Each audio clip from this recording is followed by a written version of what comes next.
Siapa yang bisa mengumpulkan manusia sebanyak ini? Tak ada lain kecuali kuasa Allah SWT. Allahu Akbar. Allahu Akbar. Allahu Akbar. Kalau tidak begitu bangkit angkuh kita, bangkit sombong kita. Kalau tidak begitu datang kita merasa takbur. Ramai orang di percut tadi Ustaz. Ramailah kita panitianya. Muncul ego kita. Makanya kalau datang sifat aku, sifat sombong, untuk mengusir setan cepat-cepat bertakbir. Bapak yang punya mobil baru, hebat mobil kau ni ya. Allahu Akbar. Masih kredit.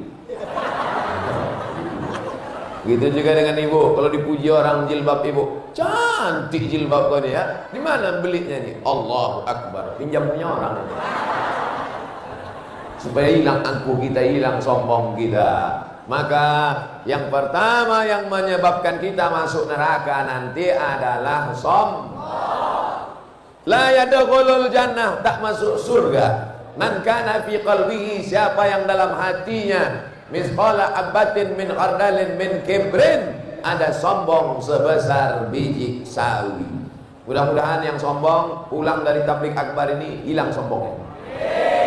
Tak juga hilang sombong sesudah tablik akbar ini datang lagi pengajian. Tujuannya untuk apa? Menghilangkan sombong. Duduk di bawah sama rendah, tegak sama tinggi. Kenapa Ustaz berdiri? Karena kalau saya duduk, yang situ pula berdiri. Nah, cuma kalau saya berdiri. Padahal sudah disediakan kursi. Orang berebut-rebut mencari kursi. Saya udah dikasih kursi, tak mau saya duduk. Apa ibu yang dimuliakan Allah Subhanahu wa taala? Nanti kalau saya duduk di atas kursi, sementara orang-orang tua tokoh masyarakat di bawah, bapak ibu tak masalah. Tapi yang menonton acara ini kan tak kemana-mana, keluar komen, tengok tuh Ustaz sombong, macam raja aja dia duduk di atas, sok hebat, udahlah kurus kering, sok mantap. Bapak ibu yang dimuliakan Allah Subhanahu wa taala, maka hilangkan sombong, hilangkan angkuh, sadari diri bahwa kita ini dari tanah. Betul? Tolong angkat tangan yang dari besi. Yang dari besi cuma dua, Robocop sama Transformer. Yang lain itu dari mana? Dari tanah. Ibu yang cantik-cantik dari tanah. Bapak yang ganteng-ganteng dari tanah. Anak muda yang kaya-kaya dari tanah. Apa yang disombongkan? Apa yang diangkuhkan? Nanti kalau ada kawan ibu yang wirid yasin, sama-sama marhaban, sama-sama nasid, sama-sama tetangga sombong, ambil tanah dekat sama dia. Ini kau. Apa disombongkan? Kita ini tak ada apa-apanya. Akhrajakum min butuni ummahatikum. Allah yang mengeluarkan kalian dari perut emak kalian. Dia yang mengeluarkan kalian dari perut emak kalian. La ta'lamuna syai'a, tak tahu apa-apa. Keluar dari perut emak, tak tahu apa-apa, tak membawa apa-apa. Jangankan harta, jangankan benda, nama kita pun dikasih orang. Ada yang lahir udah bawa kartu nama? Tak ada. Abdul Somad keluar dari perut emaknya, tak tahu apa-apa, namanya pun dia tak tahu, dikasihlah nama. Siapalah cocoknya nama anak yang baru lahir ganteng putih ini ya? Dikasihlah nama Solah. Nama saya waktu lahir dulu dikasih Solah. Solah bahasa Arabnya bagus, tapi kan orang Melayu tak tahu bahasa Arab. Kata mak saya, gantilah ya, Solah itu nama ikan. Ikan Solah, ikan selar bahasa Melayu. Tapi ikan Solah, masa nama ikan? Kalau gitu diganti atuk saya lah yang ada so-nya juga, dikasihnya Somad. Nah, Qul huwallahu ahad, Allahu somad. Bapak Ibu yang dimuliakan Allah SWT. Hai Abdul Somad, jangan kau sombong. Nama engkau pun dikasih orang lain. Sampai ke percut nih, bukan pula nama dikasih, topi pun dikasih. Sekali layar terkembang surut untuk berpantang, tak akan melayu hilang di bumi. Kasih. Untuk apa orang percut mengasih topi ini? Biar supaya ditengok oleh seluruh orang bahwa selama ini Ustaz Somad pakai topi kupluk, ciut bawah. Begitu dipasang topi ini, apa kata? Dan macam-macam klaim. Ini kurang keris sama tombak aja lagi. Saudara yang dimuliakan Allah Subhanahu wa taala, begitu sampai di depan dipasangkan tanjak Melayu, ditaburkan pula bunga-bunga tadi. Rasa film India rasa. Taburkan bunga-bunga, tinggal hujan gerimis sedikit aja lagi. Begitulah orang Percut memuliakan ustaz. Padahal yang datang ini bukan tuan syekh, bukan tuan guru, bukan macam zaman dulu ustaz kabir, ustaz besar. Yang datang nih ustaz kecil, kurus, kering, itu pun dilaporkan orang pula.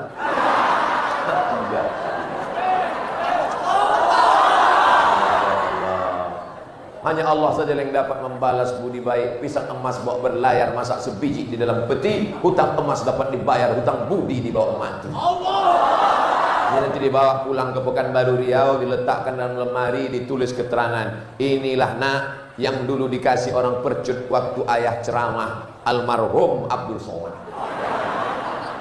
Inilah jamaahnya. Awak cerita mati dia ketawa. Maksudku cerita almarhum tadi maunya jamaah, janganlah Pak Ustaz. Itulah kita. Bukan lama kita hidup di dunia ini. Hidupnya hanya menumpang lalu saja. Singgah ke Medan, singgah ke Kuala Namu, singgah ke Percut, singgah ke perdagangan. Habis itu balik ke kampung asal. Kemana si Fulan? Balik. Ustaz Somad di mana? Udah balik dia udah. Innalillahi wa inna ilaihi. Bapak akan balik, ibu pun akan balik. Kalau bolehlah saya tanya, Bu, mana ibu yang lebih dulu ingin? Bapak dulu balik apa ibu? Tapi kalau ditengoklah rasa hati suasana sekarang ini, remuk redam hancur, bak kaca jatuh ke batu. Rasa-rasanya antara saya, ibu dan bapak, nampaknya saya lebih dulu. Maksudnya saya lebih dulu mengiring bapak dan ibu. Mati bukan urusan kita, mati kuasa Allah. Innama amruhu idza arada syai'an ayakula lahu kun. Yang penting itu bukan cerita masalah mati, tapi yang penting adalah apa bekal yang akan kita bawa mati. Nih, yang ngasih-ngasih kipas angin ini, inilah orang yang dalam kuburnya dingin. Kenapa? Kipas angin dikasihnya. 1, 2, 3, 4, 5, 6, 7, 8, 9 9 AC di masjid ini. Bayangkan itu, AC dia sedekahkan. Udah 9 pun tak juga dingin.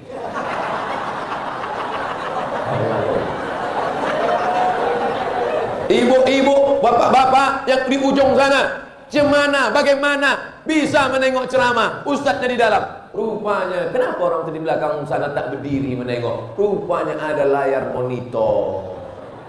Entah TV siapa dipinjam panitia. Kenapa yang berada di ujung sana bisa mendengar ceramah ini? Itu tolong yang duduk di tembok awas jatuh. Ini tak ada asuransi dari panitianya. Tapi insya Allah semua yang hadir ini diberikan balasan. Anak-anak muda yang datang mudah-mudahan dijauhkan dari narkoba. Anak-anak gadis yang datang dijauhkan dari pacar yang tak bertanggung jawab macam Fir'aun. Ibu-ibu yang datang istiqomah saat malaikat maut mencabut nyawa. Bapak-bapak yang datang diberikan rezeki melimpah supaya bisa nikah istri muda. Aku mau memancing-mancing aja. Maksudku tadi waktu ku ucapkan begitu maunya mereka diamlah kan? Diamlah. Amin. Yang ketawa anak-anak pula macam paham aja boleh. Masya Allah, tabarakallah.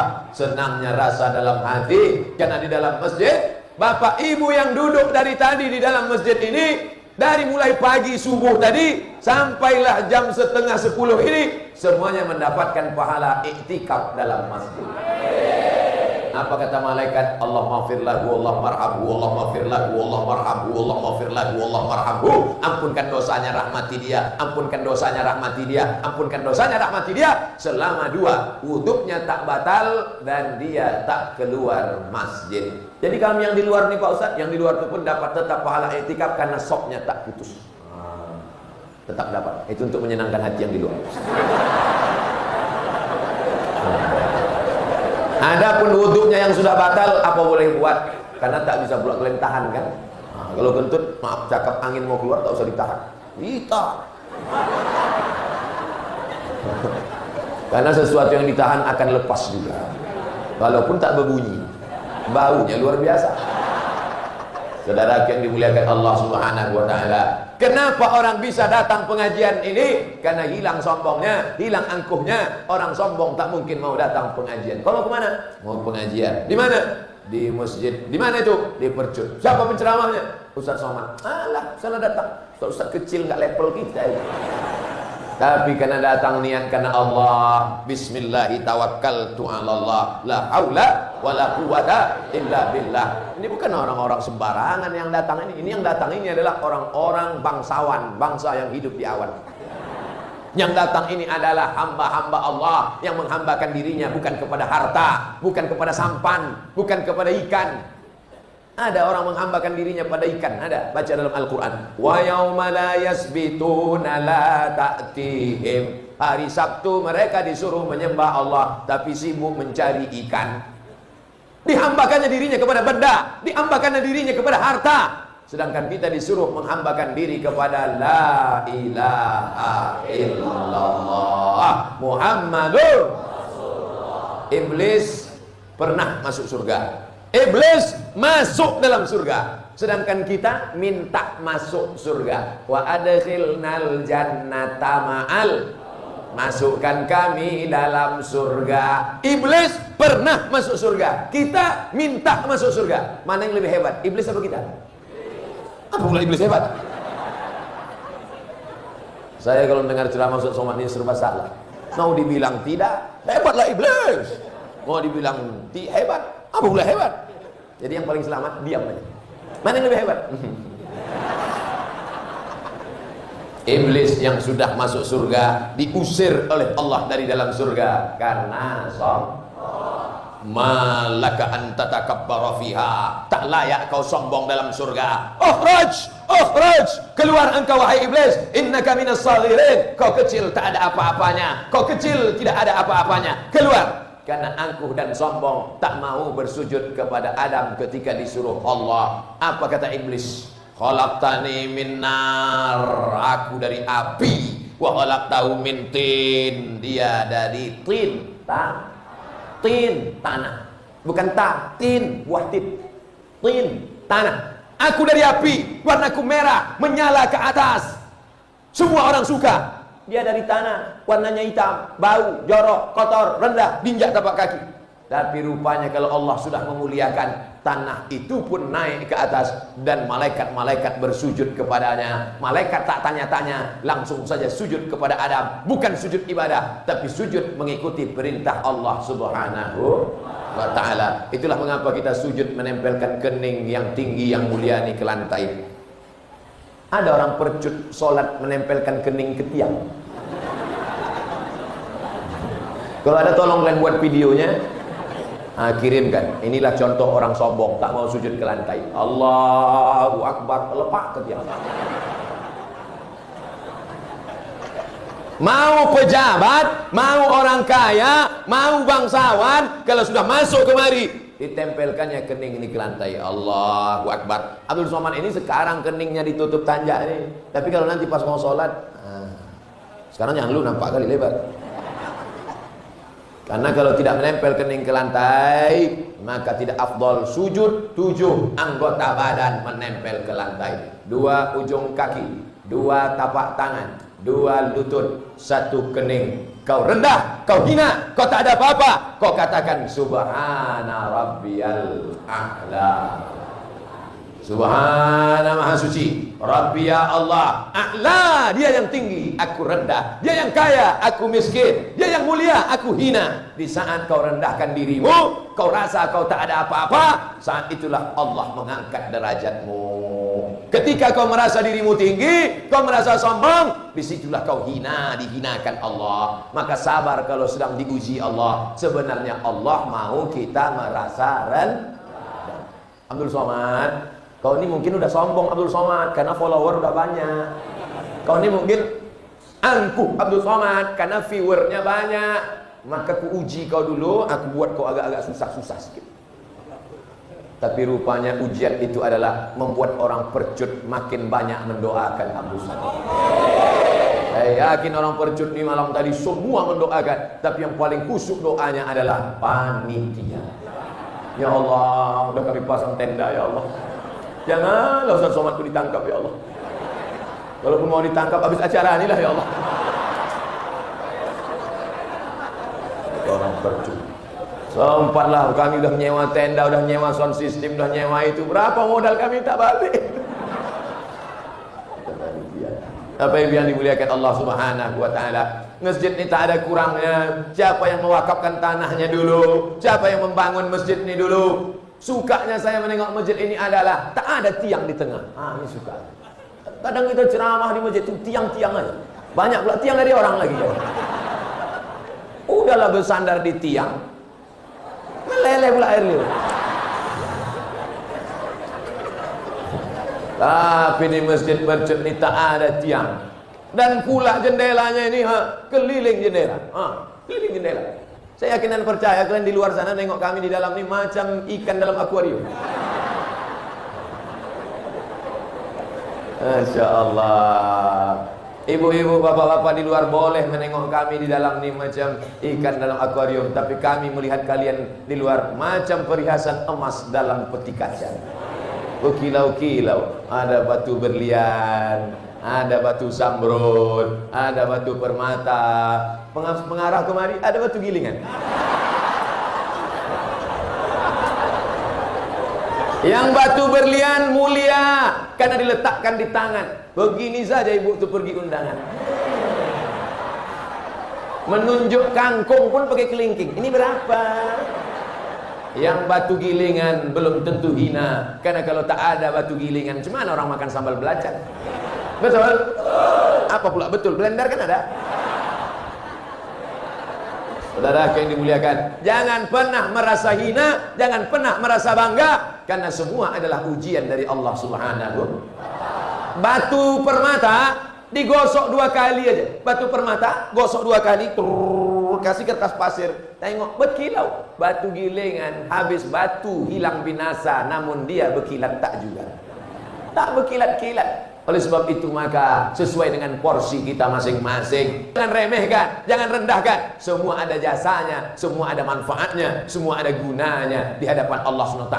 Kalau kau kuat, jadilah tiang masjid. Kalau kau rendah, jadilah karpet masjid. Kalau kau merasa tinggi, jadilah lampu masjid. Tapi semuanya adalah punya masjid. Apa maknanya? Hamba yang bersujud bersimpuh di hadapan Allah. Kalau kau kebetulan kaya, jadilah orang kaya yang menjadi donatur masjid. Kalau kau punya kekuasaan, jadilah engkau yang punya kekuasaan dengan tanda tanganmu. Dengan ini tanda tangan seluruh imam-imam masjid mendapatkan bantuan dari APBD.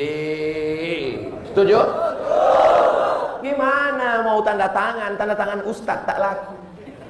Siapa yang bisa menandatangani, yang bisa keluar APBD itu? Ketua DPRD Deli Serdang. Bisa atau tak bisa? Bisa. Kalau begitu mana yang lebih manfaat tanda tangannya? Ustadz apa DPR?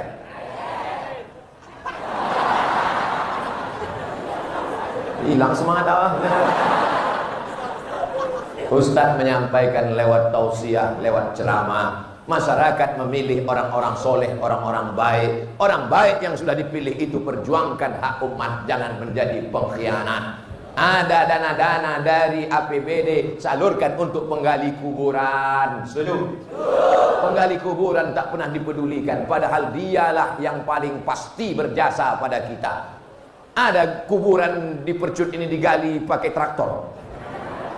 Orang menggalinya kan?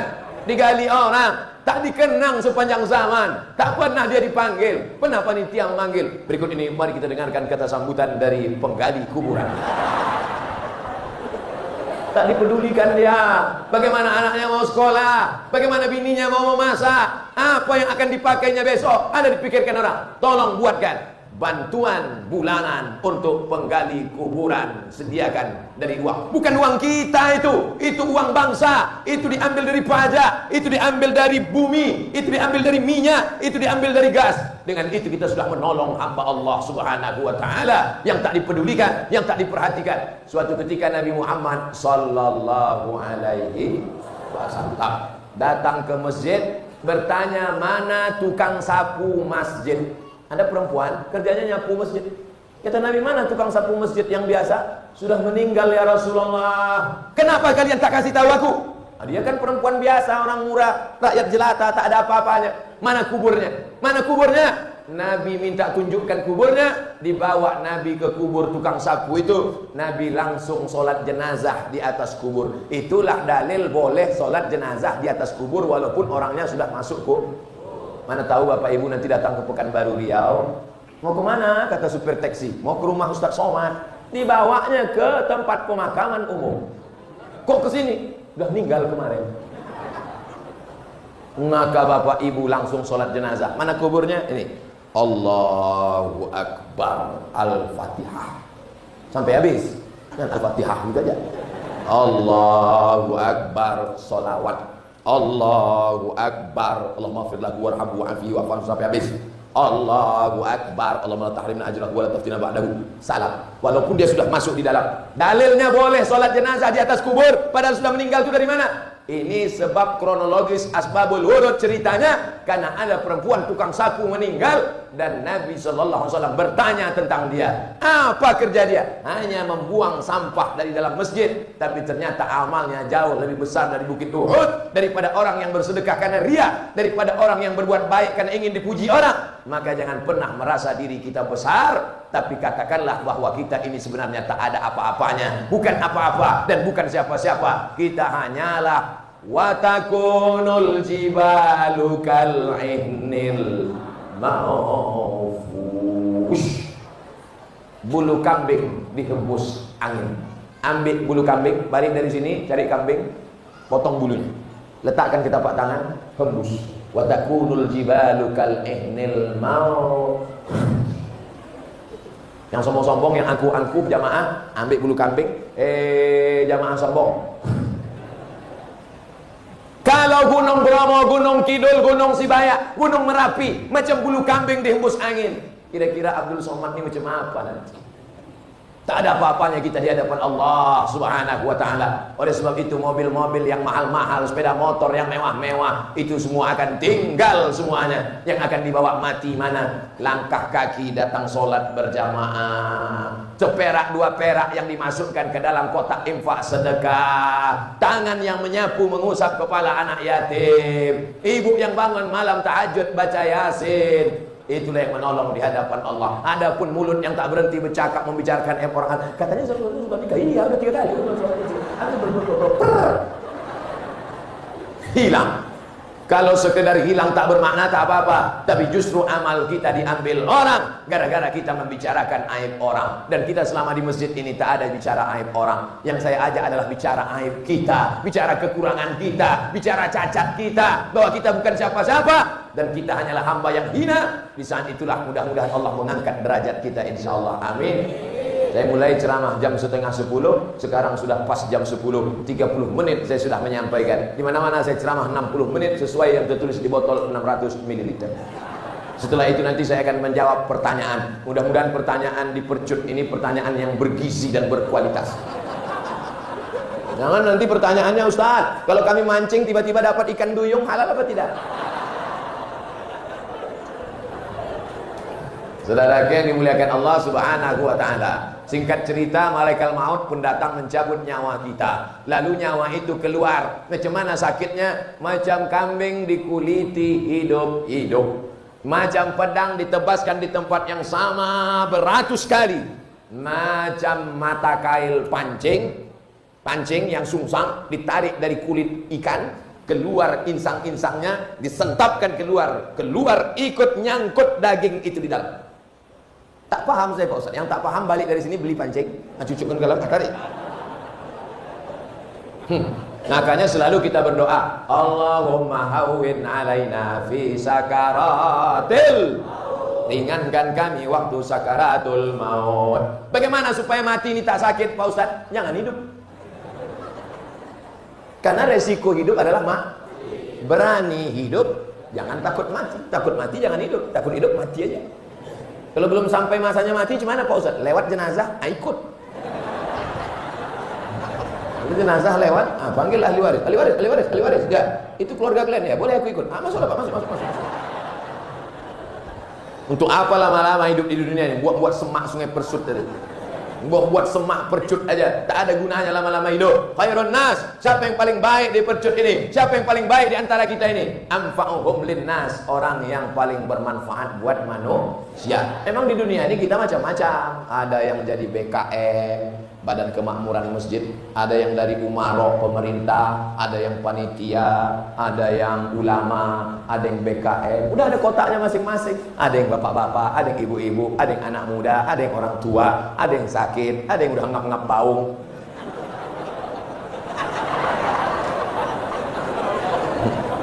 Yang sakit jangan tersinggung, yang sakit jangan putus asa. Karena berapa banyak yang sakit diponis mati, tak mati-mati. Yang sehat, habis jogging, mati. Mari kita jogging, olahraga. Habis olahraga, mati. Karena hidup dan mati adalah kuasa Allah. Allazi khalaqal mauta, Allah yang menciptakan mati, wal hayata, Allah yang menciptakan hidup. Untuk apa Allah menciptakan hidup dan mati? Sebetulnya saya ini kalau ditengok-tengok udah lama mati. Kalau ditengok Abdul Somad ini udah lama mati. Tapi rupanya kata Allah, Abdul Somad, kau jangan mati dulu sebelum jumpa orang percut. Doa orang percut inilah yang membuat saya sampai hari ini masih hidup umur panjang. Ya Allah, kata orang percut, sampaikanlah dia kemari, aku ingin betul nengok dia. Sama tak macam yang di TV One tu, ya Allah. Kadang kita ini menumpang tua, kadang kita ini menumpang doa orang. Kita sangka kita yang bertuah, kita sangka kita yang beruntung, kita sangka doa kita yang makbul. Padahal kita menumpang doa dari ibu-ibu yang solehah. Apa tak soleha? 9 bulan 10 hari anak dikandungnya. Apa tak soleha? Melahirkan anak meregang nyawa. Apa tak soleha? Lakinya mabuk tetap dijaganya. Mabuk tak apa-apa bang, tak apa-apa, tak lama lagi mati kau ni. Saudara yang dimuliakan Allah Subhanahu wa taala, bagaimana supaya kita keluar dari dunia ini tak terlalu sakit? Jangan lupa habis subuh, habis zuhur, habis asar, habis maghrib, habis isya, Allahumma hawwin alaina fi sakaratil maut. Bagaimana caranya supaya ringan sakaratul maut? Mengucap man qala la ilaha illallah. Mengapa ditulis di atas ni Allah, Allah, Allah, Allah, Allah, Allah? Supaya mata menengok itu. Kenapa ditulis di sampingnya subhanallah, subhanallah, subhanallah, subhanallah? Supaya mata menengok itu, menengok subhanallah, mendengar subhanallah, mengingat subhanallah. Apa yang ditengok, apa yang didengar, apa yang dicakapkan, apa yang dipikirkan, apa yang direnungkan, itulah yang akan diucapkan nanti waktu sakaratul. Maka di HP itu, buatlah di HP itu subhanallah, foto ini. Jadikan sampul HP. Maka kita tengok subhanallah. Ini enggak, di HP mantan. Nanti waktu mau mati, malaikat benci, bini tak suka. Bang, la ilaha illallah, mampuslah kau bang. Apa yang kau pikirkan, apa yang kau tengok, apa yang kau dengar, apa yang kau renung di hati, apa yang sering kau cakapkan, yang 5 ini, itulah yang akan datang nanti waktu sakaratul. Subhanallah walhamdulillah wala ilaha illallah wallahu akbar wala haula wala quwwata illa billahil aliyyil azim. Supaya mata selalu menengok itu, tulislah kaligrafi di ruang tamu subhanallah walhamdulillah. Tengok dinding masjid semuanya subhanallah, subhanallah, subhanallah, subhanallah, subhanallah, subhanallah. Kenapa dibuat di atas? Supaya kalau ada orang tidur-tiduran. Karena kalau dibuat di bawah, dipijak-pijak kaki, haram, tak boleh. Nama asma Allah suci agung mulia tak boleh dibawa masuk ke WC, tak boleh dibawa tapak kaki, ditengok ke atas, bagus. Di kamar ibu, di kamar bapak, di langit-langitnya itu, buat subhanallah. Jadi kalau kebetulan mati itu ditengok. Ini di kamar dibuat gambar-gambar artis-artis. Datanglah artis tuh. Pas mau mati nanti datang artis tuh, yang gitu. Masuk neraka yuk. Gitu. Rasakan. Oleh sebab itu yang pertama adalah buatlah mata selalu menengok tulisan-tulisan yang mengingatkan kepada Allah. Dari Makkah ke Madinah naik bis kalau kita umrah. Coba tengok Makkah ke Madinah di jalan. Subhanallah. Tak lama lagi. Alhamdulillah. Allahu Akbar. Tempat kita begitu tengok, bayar pajak bumi dan bangunan. Makanya pas sebelum mati itu, la ilaha illallah. Pak. Disangka ibu tuh pas mau mati, papa. Ini papa pajak. Saudara yang dimuliakan, bayar pajak itu penting karena itu untuk infrastruktur, tapi keseimbangan di jalan-jalan itu mesti dibuat Asmaul Husna. Ya Rahman, Ya Rahim, Ya Malik, Ya Qudus, Ya Salam, Ya Mu'min, Ya Muhaimin, Ya Aziz. Sambil mengayun anak, Ya Rahman, Ya Rahim, Ya Malik, Ya Qudus. Sambil menyuap anak makan, Ya Salam, Ya Mu'min, Ya Muhaimin, Ya Aziz. Siapa nama anaknya? Abdul Aziz. Ya Ahad, Ya Somad. Ada nama saya dalam Asmaul Husna, cuman agak di ujung-ujung, udah mau habis. Itu ada namanya. Yang pertama, buat mata selalu menengok asma Allah. Yang kedua, buat telinga selalu mendengar asma Allah. Yang ketiga, buat mulut selalu mengucapkan asma Allah. Masya Allah, Subhanallah. Ini bapaknya selalu nampak anak gadis cantik. Masya Allah. Apa? Tamparkan ibu itu. Baru innalillah. Saudara yang dimuliakan Allah Subhanahu wa taala. Yang ditengok mengingatkan pada Allah, yang didengar mengingatkan pada Allah, yang diucapkan mengingatkan pada Allah, yang dipikirkan apa yang akan kubawa nanti mati menghadap Allah, yang direnungkan dalam hati. Itulah tuan-tuan guru mursyid mengajar afdhaluz zikri fa'lam annahu la ilaha illallah. Kemari pukulannya. La ke kanan. La ilaha illallah. Ala fil jasadi mudghah. Ketahuilah dalam jasad itu ada segumpal. Idza salahat salahal jasadu kulluh. Kalau yang segumpal itu baik, maka yang lain ikut menjadi baik. Wa idza fasadat fasadal jasadu kulluh. Kalau yang segumpal itu rusak, yang lain ikut menjadi rusak. Ini dia di dalam segumpal, sebesar jantung kita, sebesar tangan kita. Abdul Somad jantungnya sebesar ini. Kalau bapak ibu yang tangannya besar pula. Kalau orang besar tangannya kecil, Pak Ustaz, terserahlah, payah kali. Berdegup, berdetak dirasa sebelah kiri. Jangan sampai detaknya berhenti selain menyebut nama Allah. Guru kami mengajarkan katanya la ilaha illallah, Pak Ustaz. Bagus, la ilaha illallah, la ilaha illallah, la ilaha illallah, la ilaha illallah, la ilaha illallah. Guru kami mengajarkan katanya Allah, Pak Ustaz. Bagus juga, Allah. Makanya kadang ada orang tasbihnya pelan-pelan. La ilaha illallah, la ilaha illallah, la ilaha illallah. Tapi ada yang cepat. Yang cepat itu zikirnya Allah. Yang la ilaha illallah silakan, yang Allah silakan. Cuma yang bahaya ini pas giliran di pinggir jalan dia bertasbih. Pas giliran lewat nenek-nenek pelan. Pas lewat anak gadis cepat. Punya zikir bapaknya. Tolong berzikir mengingat Allah, mata tunduk ke bawah, hati bersimpuh sujud kepada Allah. Apa yang sering kau ingat, apa yang sering kau renung, itulah yang akan datang waktu sakaratul. Makanya mulut jangan caci maki sumpah serapah. Ini manggil orang, kentut, sini kau sebentar. Makanya nanti waktu mau mati, itulah yang datang. Laqinu mautakum, talkinkan orang yang mau mati, yang mau sakratul maut, ke telinga sebelah kanan. La ilaha illallah. Namanya talqin. Walaupun Ustadz Abdul Somad yang mau mati, jamaah percut tetap datang ke rumah sakit membisikkan la ilaha illallah. Datang pula orang percut, apa yang kau ajari Ustadz Somad? Dia udah tahu itu, biarkan aja. Karena setan waktu itu datang setan membawa air. Orang waktu mau mati itu haus. Orang waktu mau sakratul maut itu haus, panas. Datang setan bawa air. Mau? Kata setan, mau. Kita pun mengatakan mau. Waktu kita membilang mau itu, kata setan, kalau kau sembah aku, ku kasih kau air.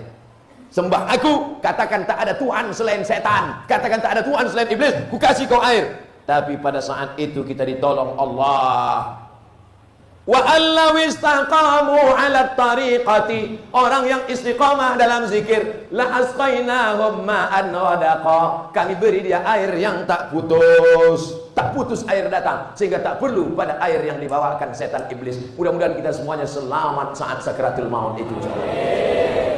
Tak berhenti Tuan Imam berdoa, Allahumma khtim lana bihusnil wala takhtim alaina bisu'il khatimah. Kalau ada orang meninggal dunia kita nangis, kasihan. Kalau ada orang meninggal dunia kita sedih, menangis. Yang disedihkan bukan mereka, yang perlu dikasihani bukan mereka, tapi yang perlu dikasihani adalah kita, karena mereka sudah melalui 3. Semua orang mati sudah melalui 3. Pertama, sudah pernah menengok malaikat maut.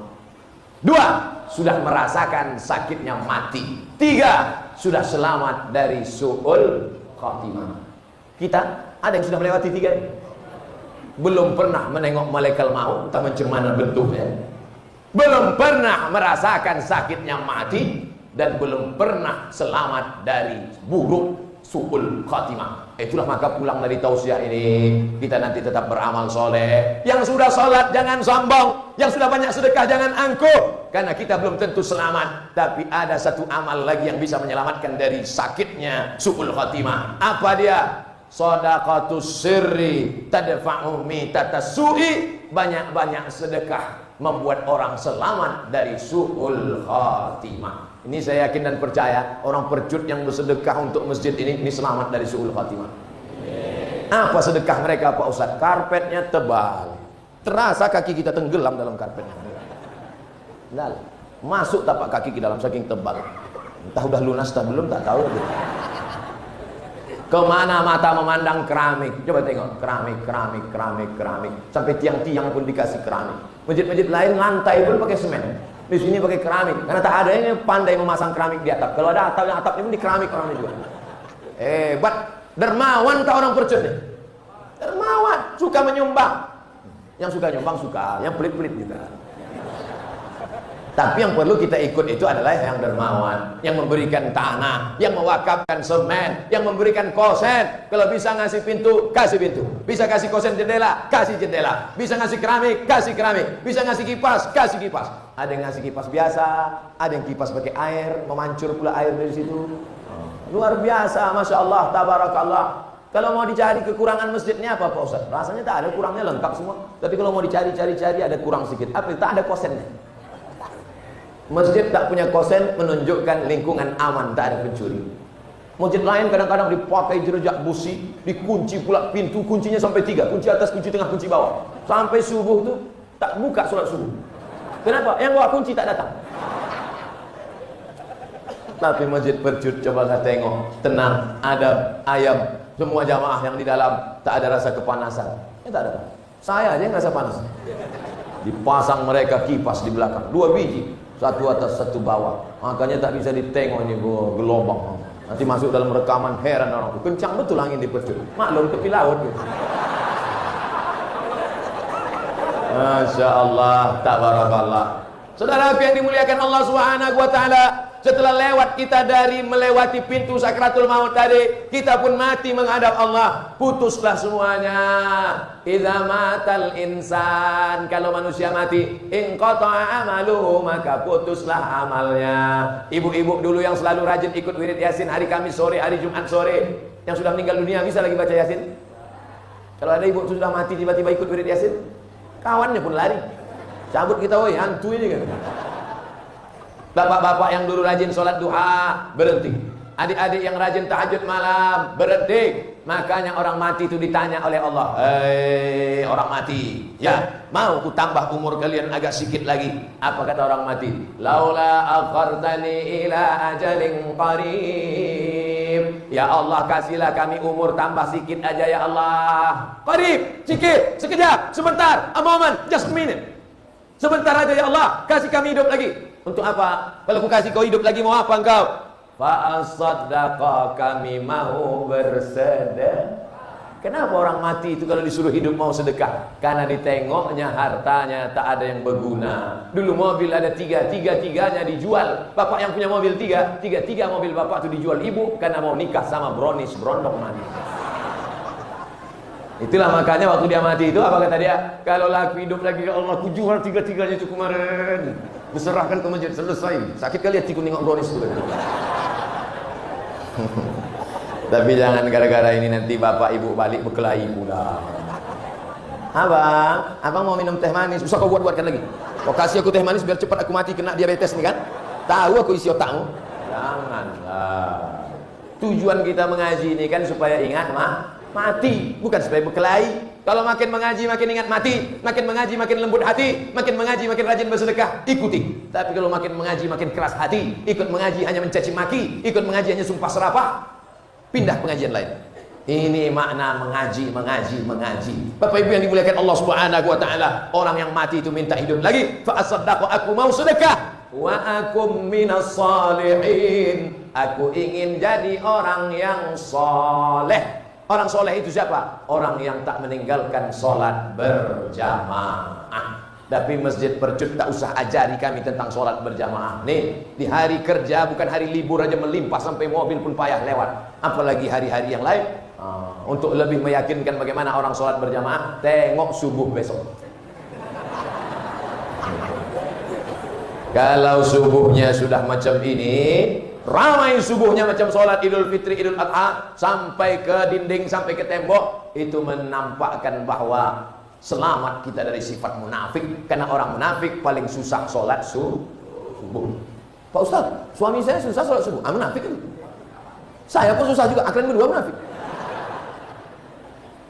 Innal munafiqina fid darkil asfali minan nar. Orang munafik tempatnya kerak api neraka. Neraka itu apinya di bawah. Lalu kemudian 1, 2, 3, 4, 5, 6, 7 ke atas. Maka yang paling panas paling bawah. Itulah letaknya orang munafik. Maka kita hilangkan sifat itu dengan sholat subuh berjamaah. Kami yang perempuan ini Pak Ustaz, perempuan sholat di rumah.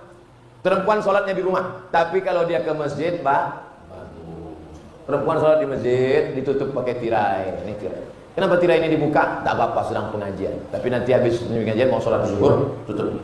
Supaya tak nampak. Karena banyak laki-laki kalau sudah menengok perempuan hilang khusyuknya. Maka dikasih tirai. Ibu yang dibalik tirai itu pula jangan bersuara kuat-kuat. Saya dulu heran, kenapa perempuan disuruh sholat di rumah? Mengapa tak di masjid? Baru saya paham rahasianya. Suatu hari saya cepat datang ke masjid, laki-laki belum datang. Tiba-tiba saya dengar dari balik tirai itu, patutlah disuruh di rumah. Hampir pingsan, kita sangka hantu. Ibu-ibu sholat ke masjid bagus, tapi dalam kurung syarat dan ketentuan berlaku. Ke masjid jangan pakai celana sempit. Nanti ke masjid pakai celana sempit, banyak atuk-atuk masuk parit menengok. Pakailah baju panjang, tutup aurat. Anak-anak kecil boleh kami bawa ke masjid, bagus. Allah bisa karena biasa. Apa kata orang Melayu, dari kecil terlonjak-lonjak, sudah besar terbawa-bawa, sudah tua terubah tidak. Ini kenapa terbawa-bawa sudah tua ke masjid, dari kecil dibawa ke masjid? Allahu Akbar, Allahu Akbar.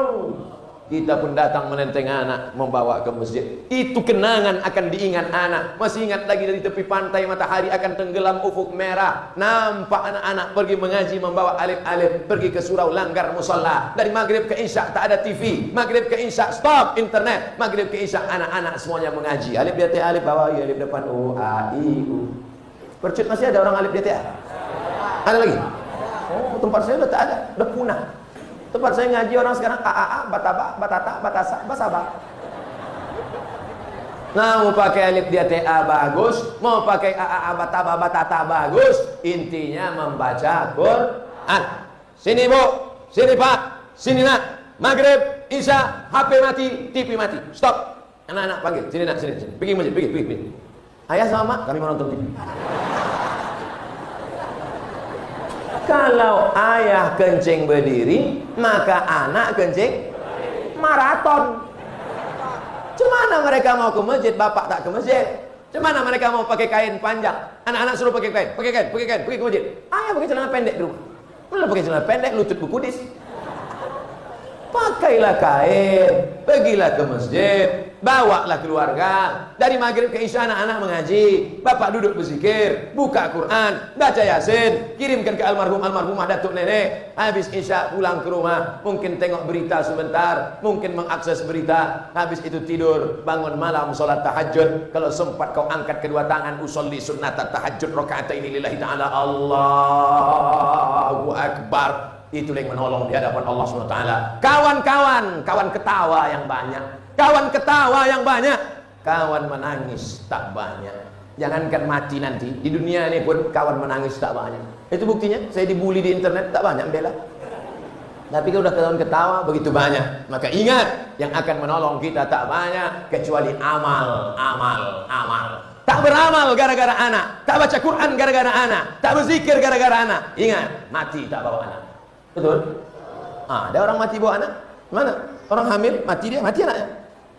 Gara-gara suami tidak beramal, gara-gara suami tidak bersedekah, gara-gara suami tak tahajud malam. Ingat, kau mati, suamimu kawin lagi.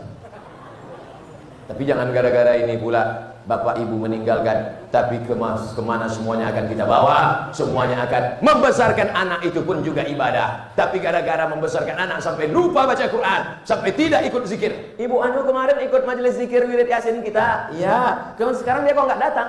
Jaga anaknya kan kecil. Kenapa nggak dibawa? Takut mengganggu. Oh, ibu yang anu anaknya kan sudah besar. Anaknya udah besar. Terus anak yang besar itu pula menitipkan anaknya.